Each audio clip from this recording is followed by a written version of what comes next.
Good afternoon, everybody, and welcome to today's episode of the Delinquent Duo podcast. My name is Sunny, and I am here with my co-host. Yo, it's your boy, Caleb. Alrighty, this is episode 2. We are coming to you right after the results of the most recent LCS, which is LCS 13. Just took place, ended today, which is Sunday, May 9th. So, a little bit interesting. We're just going to jump right on into it. What did you think about the LCS today? How much of it were you able to catch and stuff, Caleb? Wasn't able to catch a whole lot of it. I had to do a lot of housework today. Did catch that last game. Oh man, that was, that was. It was a good match. Yeah. That was It was a nail biter. Was it? That's what I was trying to remember. Nail biter. It was a serious nail biter. It was a back and forth. Ooh. And what's crazy was, so we were watching on Distant Coder's stream, and he had it. So when he started the match, because it's a 3v3, which I'm sure most people realize, the 3v3 it started, and he said, "All right, chat, which match are we gonna watch?" And they chose this match. The other two matches ended in like 20-25 minutes, and this one went the full time allotment, and it went into game 3. Game 3, people are freaking out. They're like, game 3, the other matches are decided, so it's this one game for all the marbles, baby, you know? Oh yeah, to get first. It meant the difference between getting first place and second place, As it usually does. So let's talk about first place and what exactly they got here, because so just before we go any further, it was 3v3. It was 70 teams entered. That's a total of 210 participants. Yes. So, which I think normally the LCS is, I don't have numbers to back this up, but I feel like normally they run somewhere in the neighborhood of 350 to 400 participants. And there might be a little bit of a reason behind the lower participation this time, if those numbers are right. And a lot of that is due to they changed up the prize support rather drastically this time.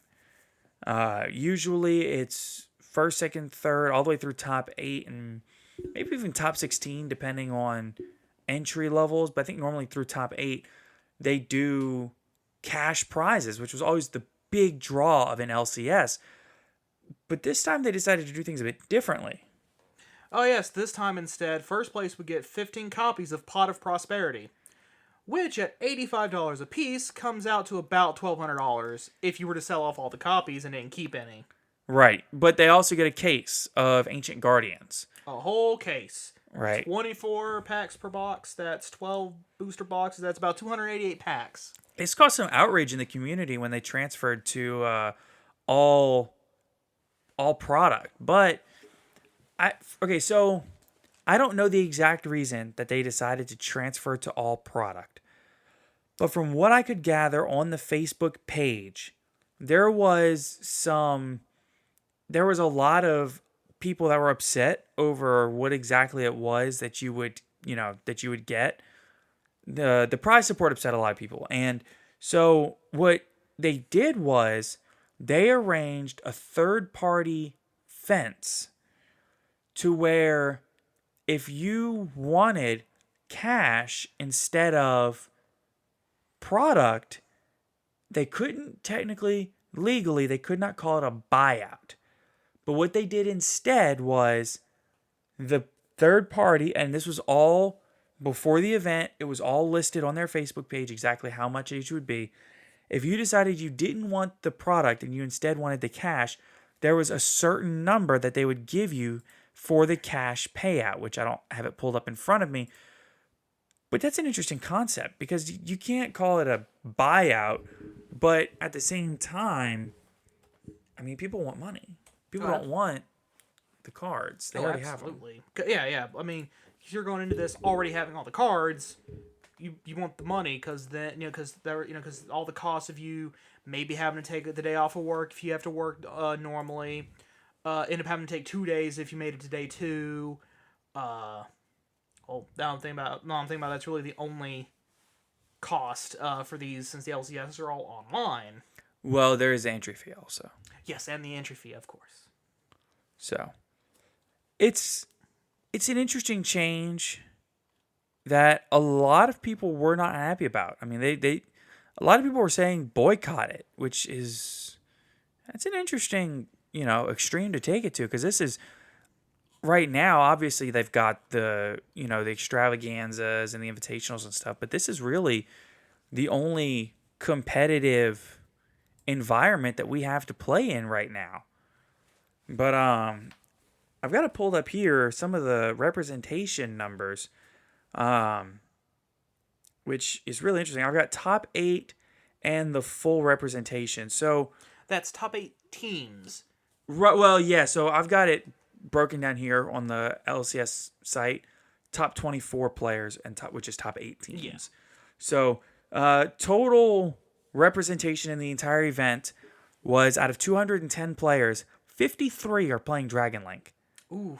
That's over a quarter of the field playing Dragon Link. Yep. That's a lot of D-Link. Second most represented is Invoke Dogmatica Shadalls, which, I mean, honestly, I don't know about you, I didn't see a ton of that translated into Top Cut. I actually have the entire top cut right here. We'll talk about that in a minute. Okay, so we'll talk about the translation here in a second. 25 Prank Kids, 20 Tri-Brigade. Now, it's important to mention, this is not just Tri-Brigade Lyrilisk. This is several different Tri-Brigade variants. Some pure, some Tri-Brigade Zodiac, some Tri-Brigade Lyrilisk. There's a lot of different ways to play this deck, and it was shown with the deck lists submitted. Then we have 20 Eldritch decks, 15 Dino, 5 Virtual World, which is very interesting, 4 Mech Knights, 4 Subterror, and 33 other. And why don't you talk a little bit more about the top cut? So, over in top 8, we had a total of 8 Dragon Link decks, 4 Prank Kids, 3 Dino, 1 Dino Shadal, which shocked me. Something. 3 Dogmatica Invoke Shadal, 1 Dogmatica Shadal, 3 Zoo, and the 3 Zoos were a Pure Zoo, Zoo Eldritch, and Tri Zodiac, and 1 Eldritch deck. Now, the 3 Zoo decks were all on the same team. Interesting. And then 2 of the Prank Kids were on the same team with a D-Link player. What was on the same team with the D-Link player? Oh, it was 2 Prank Kid players were on the same team as a D-Link player. Right, and that was the team that ended up winning it all. Yep, that was the team that ended up winning it all. In the final, it was the ones that we watched was Prank Kid versus a Dino deck, which normally dinosaurs have a pretty good matchup against. Combo Like Prank Kids, but they were able to, were able to irk out a win. Now the thing. Now when I heard that his other teammates was a D-Link and another Prank Kids player, I went, oh, then maybe then it was obviously 1 win, 1 loss, and this was only a deciding one. And then I learned that the D-Link player lost his match. And the Prank Kids beat another Dino deck. Well, the interesting thing about the Prank Kids, I feel like there may be a factor of when UCT goes into attack to burn, it's not quite as effective as it would be against other decks because of the ability of Dropsies to increase your life every time it hits the grave. So it's got to be being able to go up to 9, 10, 11,000 life, on a whim, it does help and it does make a difference. But what's really interesting is just talking about some of this, just talking about some of the translation here. So out of 53 Dragon Link, 8 made top cut, which represents a third of top cut. So a quarter of the field ended up getting a third of the representation of top cut, which is a pretty good deviation because it's not a 1-for-1 translation, but in fact it got better. So you're looking at what in theory is the best deck translating. The 4 Dino is interesting to me because there was only 15 Dino decks. Oh, yeah. And one of them was Dino Shadal. That's so interesting to me. I can't wait for that deck list to come out. I am curious. Yeah, see, okay, so this, even though this is getting posted on probably Tuesday, this is getting recorded Sunday, like an Yeah. hour or two after the LCS ends. Oh yeah. So not a lot of time. But the Dino Shadal deck is very interesting because I think it was only playing about a 7 or 8 card Shadal package. Yeah, but I mean, It was really just using it to turbo out Winda. yeah, but I mean, three Winda. Well, not L three, not three El Shadal Winda, three Shadal Winda. The Right, main deck yeah Winda. main deck maybe which I think is actually called Windy. Mm-hmm. Some Squamatas, a Genius if you're feeling spicy there, and an Aerial, and one Rushadal Incarnation. You're good to go. Yeah, I mean that's one way to play it. I think it was probably running some variation. It had to be some running Schism. That card's broken. Oh, so broken, so broken. Then of course you also have the fusions. But I mean, how big of a Dino package do you really need for Dino to do what Dino does? Realistically, 2 UCT, 2 Archosaur, 2 Double Evolution Pill, 3 Misk, 3 of the Oviraptor, 1 Giant Rex, 3 Lost World, 1 Terraforming.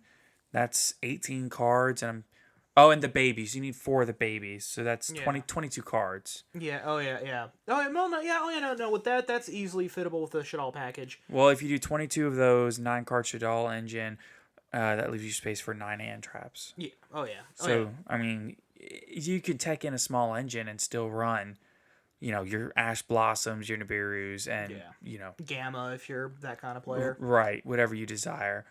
Oh, and, well, Dinos either need to be running probably 3 Prosperity at this point Oh because, yeah. yeah. Unless you're, but I would think that you wouldn't do that because you're also because of the Shadal package. Well, Dinos don't need their extra deck. So, But really, Shadals do. yeah, but you're only running a Winda and an App Clone probably. You're only running, a Maybe handful. Construct. Yeah, you're only That's a running big baby. you're only running 2 or 3 Shadal monsters. So at that point, you just need to save your Shadals and save your Shadals and save your Lagia. 1 Lagia, 1 Dolga, and a Dweller maybe. But for Prosperity, you can choose what you banish, so it doesn't really. That is true. That is true. It's not extravagance. Yeah.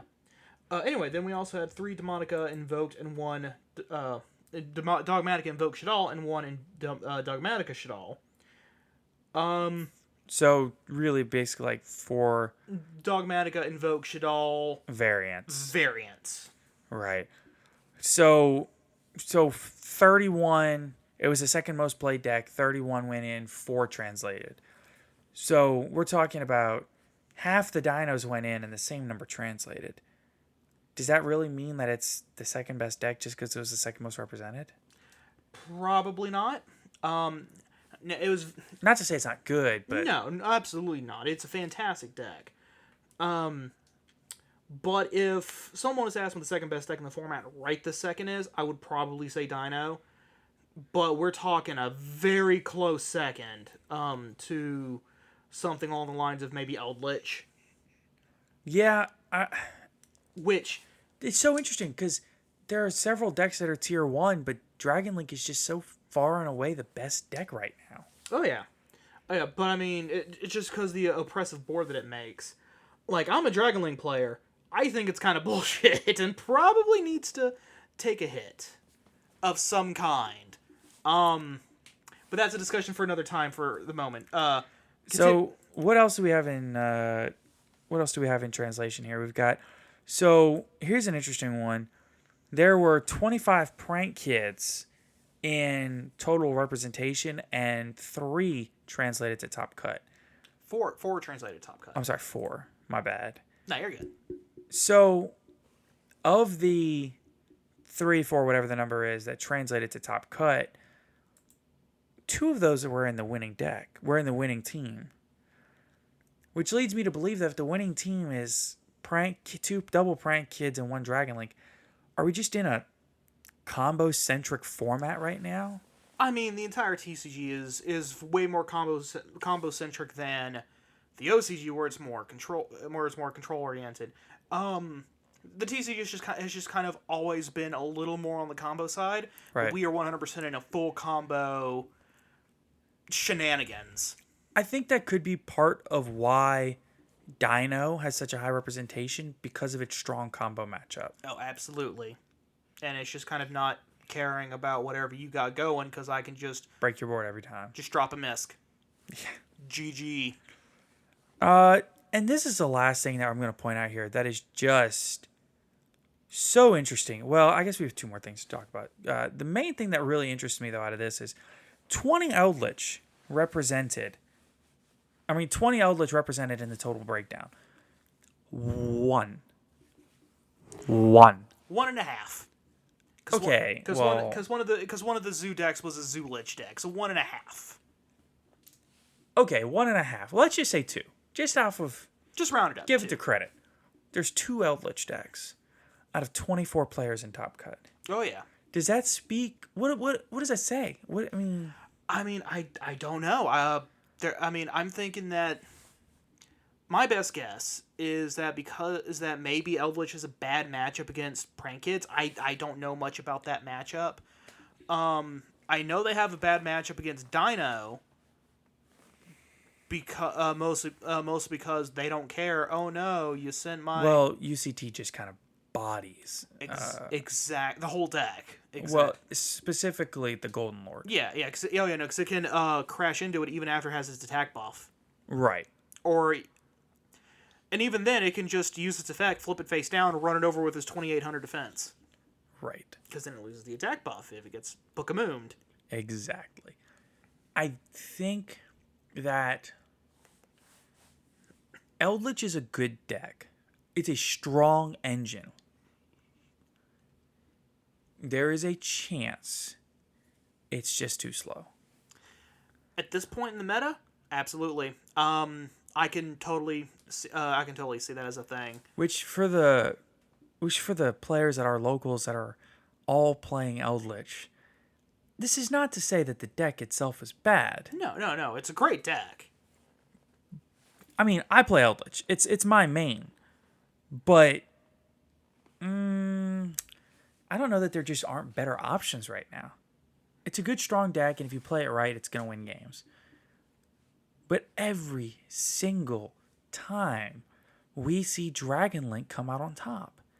It's time and time again, tournament after tournament, result after result. We went to a case tournament in Mendenhall, Mississippi a while back. Dragon Link went undefeated through Swiss. It, took care of every matchup it needed to take care of because it's just so strong. Now, do keep in mind that at this LCS, the D-Link player that was on the winning team pretty much got carried by the Prank Kid players. Yeah, well, we say that jokingly. But, jokingly, I'm sure that the D-Link player is just as good as the Prank Kid players. It is probably just a bad matchup. It happens. But yeah, no, D-Link is absolutely the best deck in the format at the moment. Yeah, and I think that shows with not only the representation overall, but representation in Top Cut. I feel like it really stands out. Oh yeah. Now another thing that I was expecting was something from Ancient Guardians cropping up, specifically something in the Abhiss archetype, and oh yeah, the Ogdo Addicts. Yeah, the Ogdo Addicts. We really didn't see anything from them. There was a team.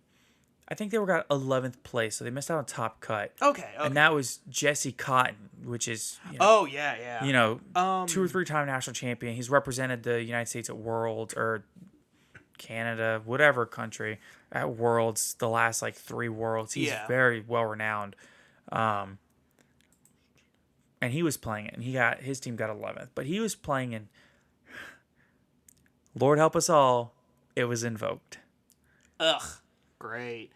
I do also remember hearing someone was in fact running Abhiss Orcust.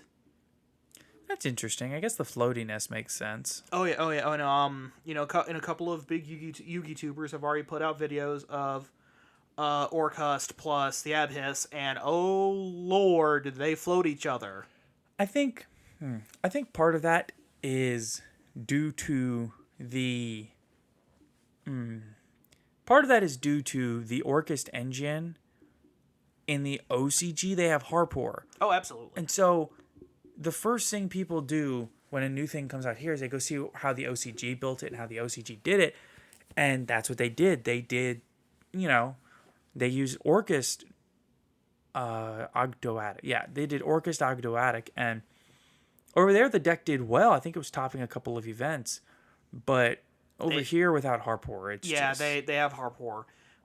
Give Orcus back one Harpor. Just one. Just one. Card's broken, dude. Just one.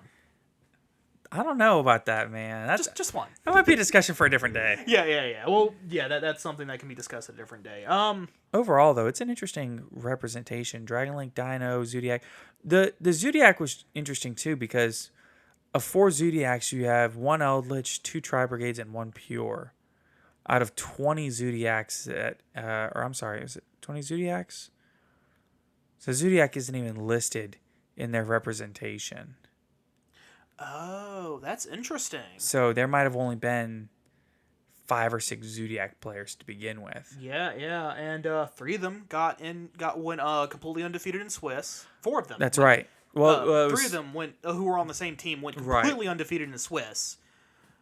They were that was so funny. They were Simulation 1, Simulation 2, and Simulation 3 were their names. Yeah, which I thought was funny. Oh, it's hilarious.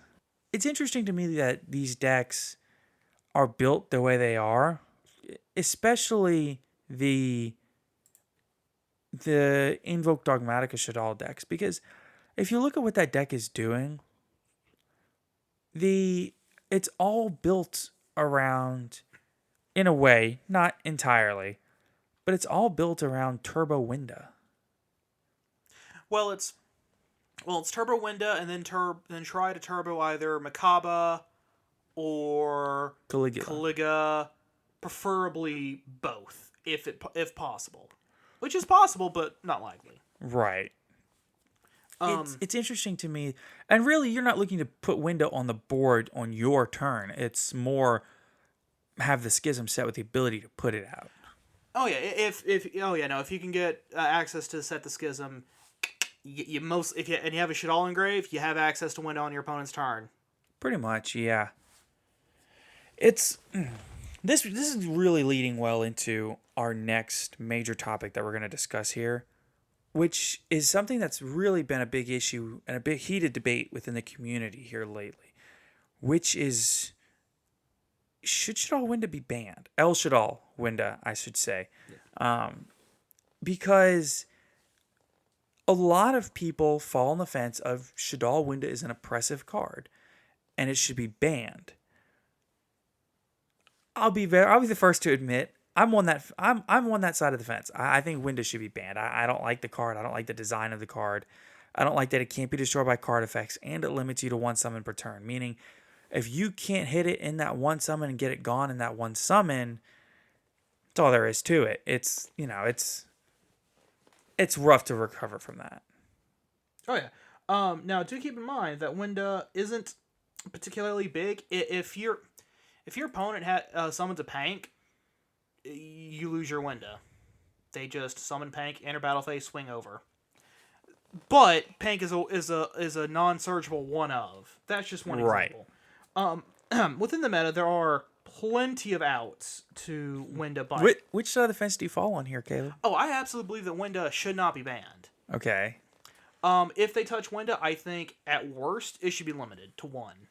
Because then if you out it, it's just gone. That's it. Yeah, but Winda does not. Winda at 1 does nothing, and we know it. Depends on what deck you're playing. Decks that are actually running Shadal and not Dogmatica's BS, they run 2 to 3 Windas. 2 to 3 App Cologne, which is an entire other discussion on its own. I don't think pure Shadal would run that many app clones and Windows though, just because it's so combo oriented of a deck that it really needs the space. As a Shadal player, that second Winda absolutely comes up. Me personally, I run 3 Construct, 2 Winda, 2 App Cologne, and from what I've seen from other Shadal players, that's pretty standard. Okay. I'll put a disclaimer. I don't know the deck. I don't play the deck. That's give or take 1 card. Some people prefer to have 1 App Cologne but 3 Winda. Others prefer 3 App Cologne. At that point, you're nitpicking based on your local and what else you're also playing. Making meta calls. Yeah, that's making various meta calls. It's so interesting to me though, because if you look at the history of what we've had happen in the game before, Konami doesn't have like a general policy of, this card's the problem. Let's hit this card. Because sometimes they say, this card's the problem. Let's hit all these other cards around it for no reason. Well, usually in that kind of situation, the reason is because the problem card they're still making money off of. Right, so if you look at something like Christian Halki Fibrax, it was the cause of countless cards getting banned. And this is a much more recent card than a lot of people, might come think about. But Halki Fibrax has been an absolute issue since the day it released. With the advent of Master Rule 5, I mean, we're talking about, God, 5, 6, 7 cards now being banned to save the one Halki Fibrax. And like you said, a lot of it's just so they were still printing dual overload, so let's save it, Oh yeah, and now that they have, as far as I know, they stopped printing dual overload, but they're going to keep the Christian Haga Fibrax legal because it's available to be a reprint in the 2021 tin. And they want to push those things out as quickly as they can. And it just got the Ulti reprint in OTS 15? Exactly. And they want to promote that. So Konami's still making money off Christian Haga Fibrax. So all the good tuners get locked away in the banishment prison. Yep, it's going to be like Summon Sorceress and Firewall Dragon getting other things banned for a year or more. Until Konami stops making money off of that specific card, and then they'll ban it and then unban all the stuff around it. Maybe. So usually. See, here's another card that I bring it up all the time because it makes me so mad. Is Wind Up Carrier Zenmaity. I personally think that wasn't the problem card. Sure, it being a soft once per turn was an issue, but the real problem card was Wind Up Hunter not being once per turn, being able to constantly loop to, get rid of your opponent's hand. A la Cannon Soldier. Right, for same those principle. for those who know Cannon Soldier. Exactly. Or Toon Cannon Soldier. That one's searchable. To be fair, you are right on that. To be fair. Yeah. Because of the tune. It's an interesting discussion because there's no consistency with it. Sometimes, though, they go right after the problem card. Look at something like True King of All Calamities. They didn't hit anything else in the Virtual World deck or the Virtual World engine. They went straight for Calamities because they know that Virtual World without Calamities is still a good playable deck. Oh yeah, and they also went after Zexal finally part of what was so bad about VFD, and which is what the community calls True King of All Calamities. Yeah. And Zexal is that you couldn't respond to them. Right. You just could not. Well, technically you could respond to True King of All Calamities, but then they would just activate Chuche and pop it, making Yeah, it resolves anyway. Yeah, exactly. Basically there was no responding to either one of these cards. Zexal, if I recall correctly, outright stated you could not respond to it, and then its whole thing was you don't get to play the game for the turn. Yeah, it's an issue. It was an issue that I'm glad it's gone. Yeah, I agree. But that brings us back to Winda. Okay, so let's work through your theory of if the card is the issue, are they still making money off of it, and etc. So are they still making money off of the cards that is the problem, or are they still making money off of the cards that support the problem card? Okay, so at the moment, with what people say is the Winda problem, let's go through the combo line. Okay, so your combo line absolutely depends on what specific deck you're running. That's fair. Let's take the shortest combo line to get into a window, which would be the Shadal and the Dogmatica Shadal deck. Right. Dogmatica Shadal runs one main deck Shadal card, Shadal Schism, and then they run Abclone and Winda in the extra deck. No, some of them run Aerial too to get their graveyard banishes. Oh yeah. I mean, Aerial. Usually it's like a 5-card engine though, like realistically. Yeah. And the Shadal fusions. They do run Shadal fusion. I don't know what. Oh yeah. Okay. Mill out the window immediately. Call it an 8-9 card engine, whatever. Not even. Not a big engine. But but vast majority of them ran literally just Shadal Schism in the main with Epiclone and Winda in the extra. So what they do is they would activate Nadir Servant. Part of the cost of Nadir Servant, you had to send a card from extra to the graveyard. Right.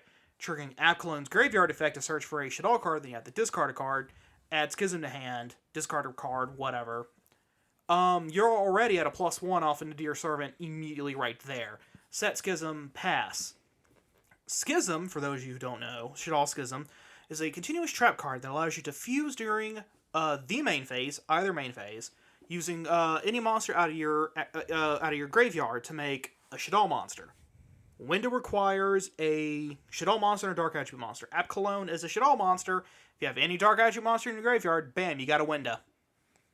And it's really really easy to make. I mean, even if you have a legitimate option, is if you can even get an Alistair the Invoker in your graveyard, or if your opponent is running any kind of a dark deck. There's too many easy ways for Schism to be abused here. Well, okay, so Schism, so the whole, your opponent having a Dark Attribute, with the Schism stuff, it doesn't matter, because it's exclusively your field, your graveyard. Right. Yeah, you're thinking like Super Poly, which is its own beast. Anyway, so with them, it's all the dogmatic stuff, which is still being printed, so they're still making money off all that, is what's getting you into the searchable Shaddoll Schism, which I don't think should be searchable to begin with, into Apkallon and Winda. And then if you go into Invoke Shaddoll, their whole thing is, they'll try and make Winda the way Shaddoll normally makes Winda, which is via L Shaddoll Fusion, Super Poly if you're running them. I don't know why you wouldn't in Shaddolls. Right. That's how those make them. Then using the Alistair stuff to make the Makaba or the Caliga, preferably Makaba usually. Right. Which, just dumping 2 Shaddoll Engrave. There's multiple ways you can go and search into the Schism there. The most common way I've ever done it is make Construct mill the Schism, and then immediately link off the Construct to get the Schism to hand. Right. But then I'm having to link into Gravity Controller. Right. There's a clean line there. In any form of the deck, though, is the point to get into Winda. No matter which way you go, there's always a line. But if you look at the cards that are considered the problems here, though, we're talking about Nadir Servant, we're talking about Shaddoll Schism, possibly Magical Meltdown. Oh, absolutely, the Magical Meltdown. Depending, but that depends on if we're talking about Winda still, or if we're talking about the Invoked engine being part of the problem. Okay. So even and Apkallon is the other card. Oh yeah, okay. So with Magical Meltdown, it makes Schism. You cannot respond to Schism. Right. Or El Shaddoll Fusion, or Shaddoll Fusion. Right. Or Invocation. Right. Which in and of itself is absolutely disgusting. Like that was just a mistake on their part. It should have been your fusion summon of an invoked monster can't be stopped. Not just your fusion spell can't be stopped. Right. So the cards that, going off the theory of, they're not going to ban the card they're still making money off of. Theoretically, with the 2021 Megatons coming up, the cards that they're still making or have the potential to still make money off of would be the Schism, printed in Rise of the Duelist, Nadir Servant, printed in Rise of the Duelist, and honestly, even Apkallon. Apkallon only has 1 printing, and that's in the Shaddoll Showdown structure deck. Oh yeah. So those are all problem cards that need to be dealt with, but they're not going to anytime soon because they can all make money off them off the 2021 tens. Right. I mean, Apkallon could get the reprint in the tens, or even an OTS pack, a side set. Apkallon could get a reprint in any of these places.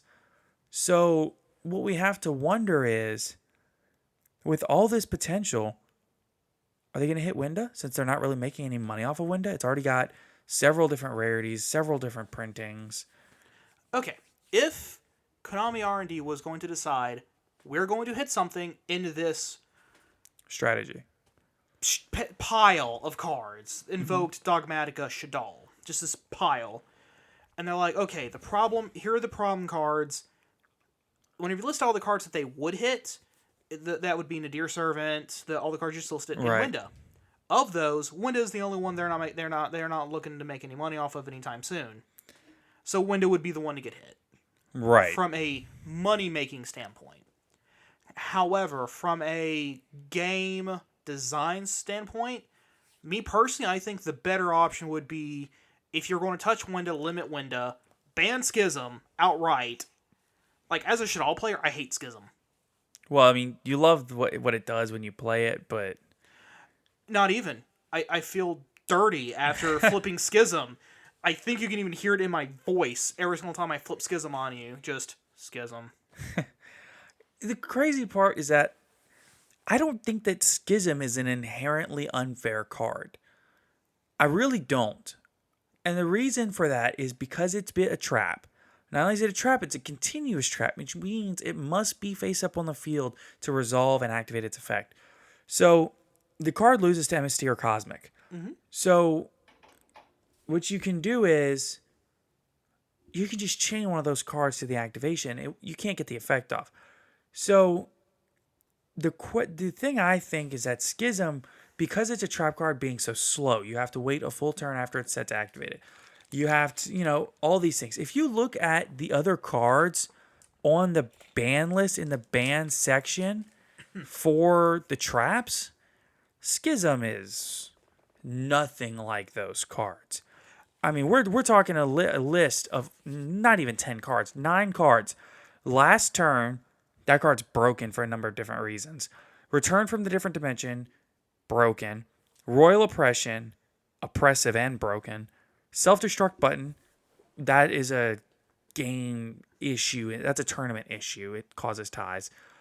Sixth Sense, broken. Time Seal, skips your opponent's draw phase. That's an issue.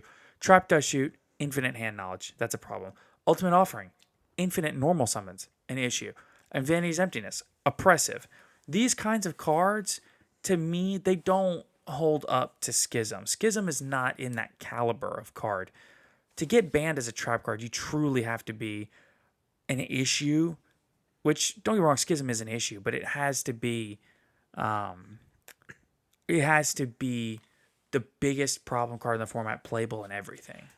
Now, on that list, there is one trap card I do think needs to be added. Pole Position. That needs to just be banned. But To be fair, Konami did put it in the official ruling docs how that resolves. oh yeah, but I still think they should just ban it. They should never have made the card. Anyway, okay, It does cause issues on but completely different discussion. Okay. yeah. So the thing about Schism is that it could very possibly be it could straight up become Vanity's Emptiness by making Winda. It can also become Foolish Burial on your turn, meaning that during my opponent's turn I could Schism into Construct, mill out Aerial, triple DD Crow right there. Yeah, that's an issue. Yeah, another problem is I can make App Clone during your turn. I can make Sheki Naga for the negate. I could make Grista for the negate if I used Ash. Let's so we do have to wrap this up because we need to move on in time. And I'm not trying to cut you off. No, you're good. But one more thing to remind about Shadal Schism, it's searchable. Yeah, it's insane, honestly.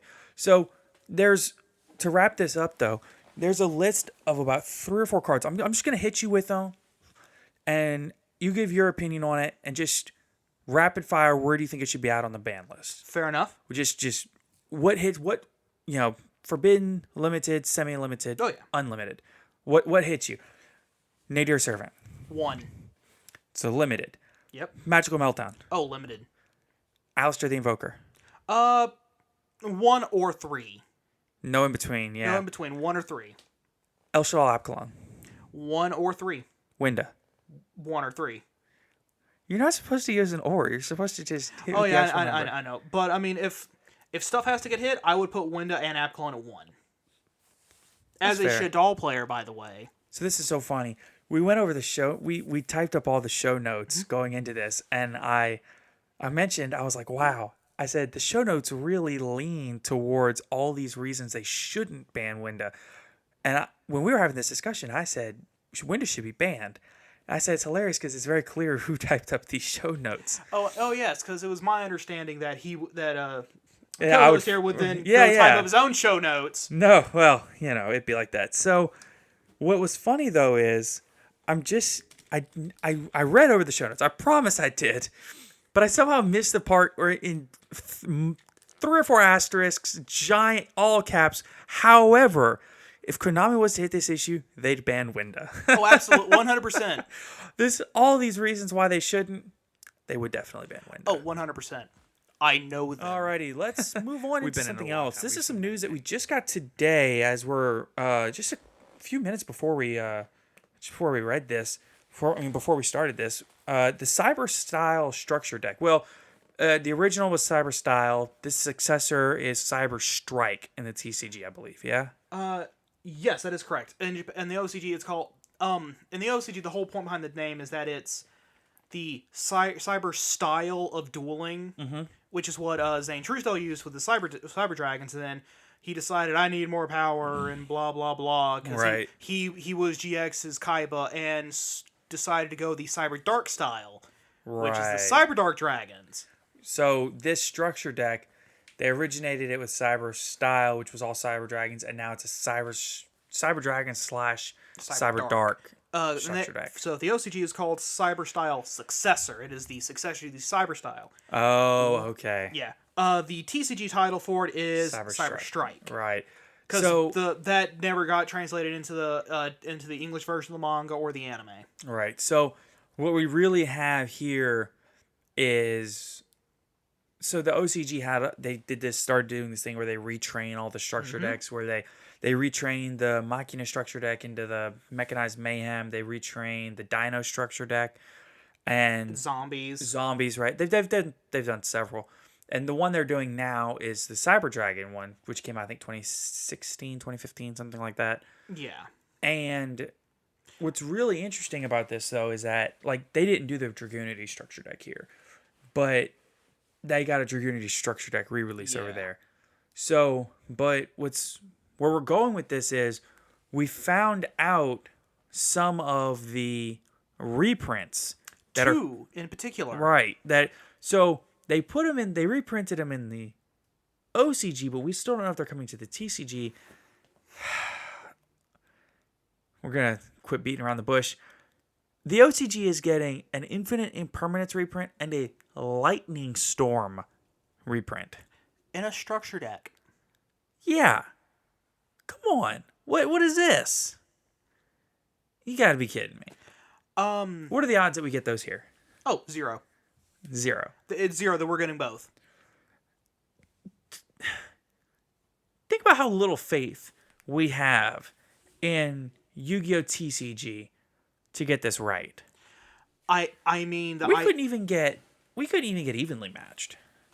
Oh no. And like, didn't the OCG version of the Ice Barrier structure deck get Ice Dragon's Prison in it?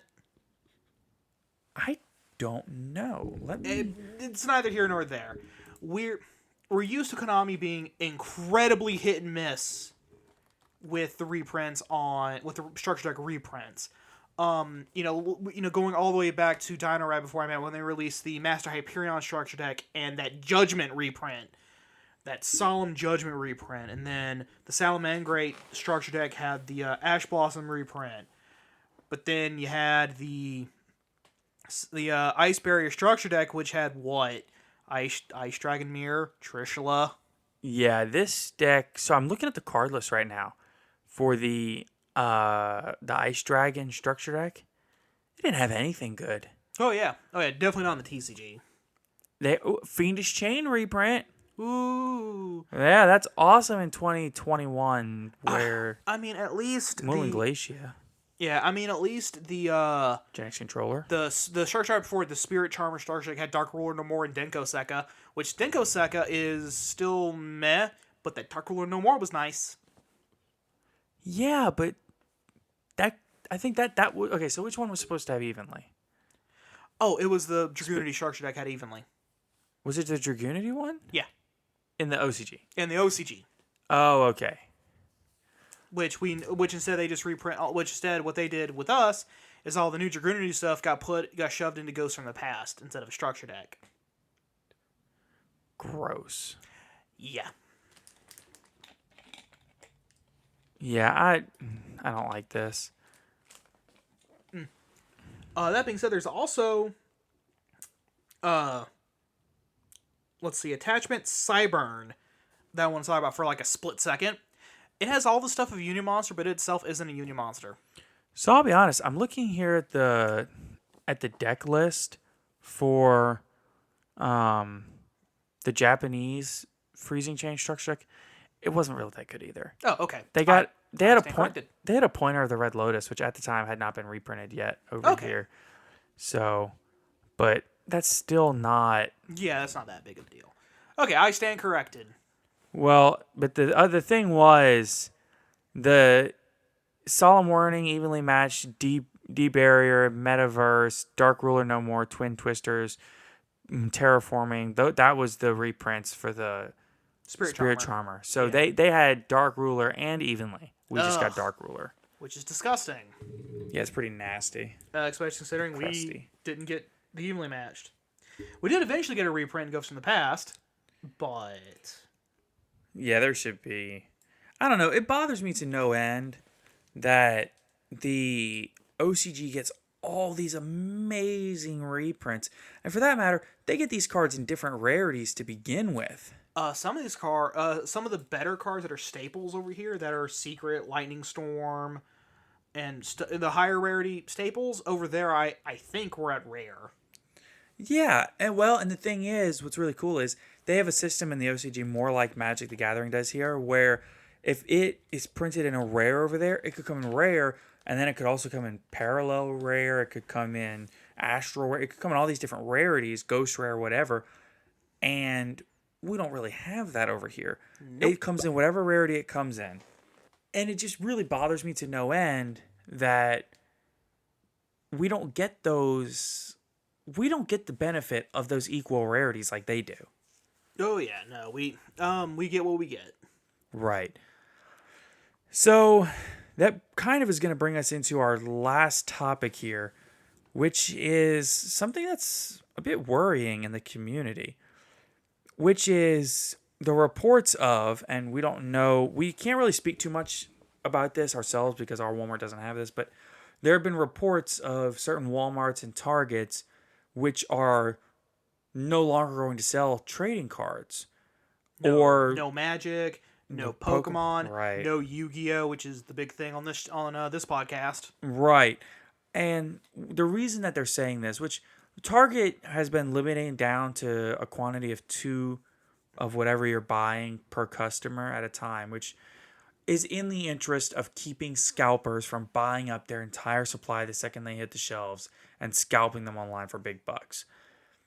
But Walmart posted a sign. I know that it was posted on Team APS's Twitter, which they're only an hour to 2 hours from us. They're not far at all from us. So we were wondering if it was going to impact us here, and we haven't seen a sign like this yet, but we're not saying it won't show up soon. Yeah. Or if they just won't, or if they'll just not, they'll just say we're not going to restock it anymore, not tell anyone, and then once they're out, they're out. Right. But the sign said due to inappropriate customer behavior and increased demands, that they did not want the vendors to restock trading cards until further notice. That's pretty worrying. This is the entry. This is the barrier point. This is the entry point for kids. This is the entry point. Sure, they can go to the local card shop and support the local card shop. That's awesome. But nobody's going to think to go to a local card shop. 8-year-old Timmy down the street isn't going to look at their parent and say, hey, take me to the card shop so I can buy cards. They're going to be walking through Walmart, see the cards on the aisle, and say, hey, those look cool. I want to get those. And then they buy several packs of those. They have the cards. They don't know what to do with them. And then they start Googling, and what do you know? There's a shop not far from me. And then they go to the shop, and then they spend money at the shop. That sounds like a personal story, because that's pretty much what happened to both of us.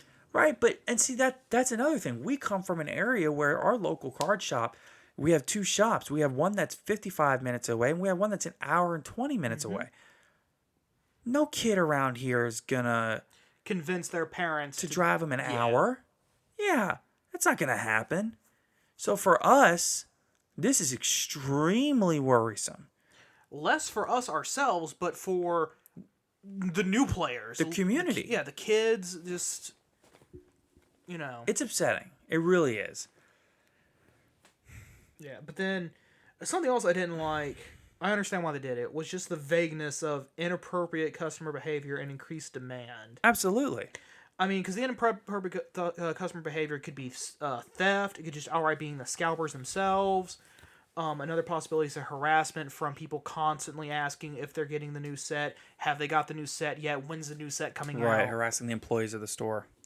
Something else that I saw, and I saw a video of this on Twitter. I spent a lot of my time on Twitter, but I saw a video of some members of, I don't know which community it was. I don't know if it's Pokemon, Magic, Yu-Gi-Oh, so I don't want to throw stones. It could have been Yu-Gi-Oh players. I don't know. But I did see some members of one of the TCG communities as they were restocking. There was about 10 people from one group surrounding the restocker, and when a small kid or somebody would walk by, they would yell obscenities at the kids and their parents and say, "Oh, you're not getting any cards today," and things like that. And that's unacceptable. Honestly, in a community where we're trying to embrace not just the other members of the community, we're trying to embrace new players, and this is not a way to do that. Oh, absolutely. That's a good way to have people just go, I'm just not going to play. Yeah, And then in a decade from now, there are no other players. it gives the community a bad name on top, which is not what we want. Absolutely not. Um, Now, as of today, earlier today, I think, you went to the Walmart here to check them out? I think it was yesterday. Yeah, we still had some stuff. Most of the stuff that we have at our local Walmart, though, it's small stuff. Yeah. I mean, it took them 2 months to get premium gold. Literally, we haven't seen the first Ghost from the Past. We haven't seen the first Ancient Guardians. Stuff that's been released for 2 to 3 weeks now. Mm-hmm. We haven't seen a lot of things. Oh, yeah. We still have Chaos Impact blisters in our store. Oh, yeah. And like the only the place that we have where we live to go get cards from is GameStop. Which has been sold out of everything for months. Well, no, because okay. So when I actually went to go pre-order, Ghost from the Past, Ancient Maximum Guardians. Gold. Okay, It was yeah, Maximum Gold. Because because you had just told me that I could pre-order GameStop. Well, I didn't know I Right. could do that. So went in there and I was like, hey, and this was 3 weeks out, almost a month out from when the set actually yeah. releases. They had already closed down. They'd already stopped taking pre-orders on it. Because for whatever reason, about 2 or 3 weeks out, they stopped taking pre-orders on trading card stuff. Probably due to they don't want to have a bunch of stock lying around and no one come pick it up. And so then I asked, hey, are you going to have any the day it comes out? Well, no one pre-ordered, so I don't know. It's a 50-50 shot at that point. Yeah. The day it came out, I called and they didn't have anything. All they had was the Rex Weevil Speed Duel structure deck. Yeah, it's not. It's not ideal. Oh, yeah. The community is really in a bad spot. And I don't think many people realize just how bad of a spot the community is in. Because if you look at it and you think about it, without local vending and retail, there's no like I was saying earlier, unless somebody knows to get online and Google and look things up, this game has no representation. People aren't going to think, I want to get into a card game today. Let's pick Yu-Gi-Oh! And go on TCG Player and start ordering cards. Oh, yeah. It's not realistic. Yeah, or unless you, know a guy who knows a guy who knows a guy. Right. Like little kid going, oh, I want to get into Yu-Gi-Oh! His friends going, oh, my big brother's into that. Right. And then that kind of connection, that's not common. Yeah. You can't rely on that to get people into the game. You just can't. I wish we could. Yeah. It really presents some interesting thoughts that Konami's really gonna have to think long and hard about what the solution here is. Whether it be third-party vending, promotion of more card shops. I don't know. Yeah, okay, so like their card shop of the week thing, that's already doing good things, in my opinion. That's great. Where they on their Twitter they go, "Hey, check out this OTS," and they Right. show pictures of and they talk about it. That's great. Then the sneak peeks are also fantastic. You go to you go to an OTS, you can get stuff like a week early. That's also great. Lost Star promotions, All Star promotions are amazing. OTS packs. OTS packs are also amazing. They're already doing a lot to help. The problem is now getting people in the door to Right. begin with. Getting it so that people know to go to these places to begin with. Right. And they know to go for Yu-Gi-Oh. Yeah. But there's I don't have a degree in this kind of thing, so I don't know how they would do this kind of thing. I'm not. Yeah, we're not marketing specialists, economists, anything like that, but something does have to be said though for a lot of the blame here being on the scalpers. For somebody to be able to walk into the local Walmart, buy packs at the Walmart at $4 a pack, and turn around and scalp it online for $8, $10, $12, $15, that's insanity. Oh yeah. Especially when Walmart was only stocking blisters and structured X and tins to begin with. Mm-hmm. Oh yeah. Oh yeah. Oh yeah. Don't get me started on actual booster boxes and booster packs. Do you remember when Walmart would have stuff like that? No, I don't. I want to say that there was a time when you could go to Walmart and buy, like they would have like an opened box. Like we're talking right when the game first came out. They would have like a sealed box. Yeah, because that's all they. Yeah, because at the time that's all they were selling.